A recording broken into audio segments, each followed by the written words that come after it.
Ready to supercharge your Jira projects with the power of integrated testing. Okay, let's jump right in. First, log into your Jira instance. As an administrator, this is crucial because you'll need the necessary permissions to install plugins. Then, navigate to the Apps section, which is usually found on the top navigation panel. Locate the Find New Apps option within the Apps menu.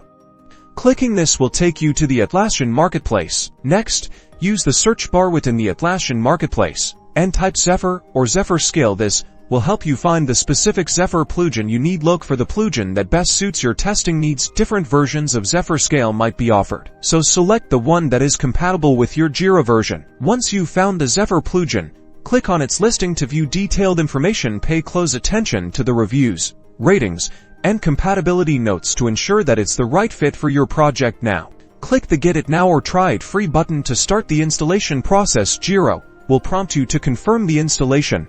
Simply accept the terms and conditions. After a few moments, Jira will automatically install the Zephyr plugin. You should see a confirmation message indicating that the installation has been completed successfully. Congratulations! The Zephyr plugin is now integrated. If everything goes according to plan, you usually won't need to restart. Finally, to verify the plugin's integration within your project, select the project that you will be working with by clicking the Project button in the project navigation sidebar or main screen. You should now see the newly integrated Zephyr features, such as test cases, test execution, and test plans. This signifies a successful integration with Zephyr installed. You can now streamline your testing activities directly within your Jira projects.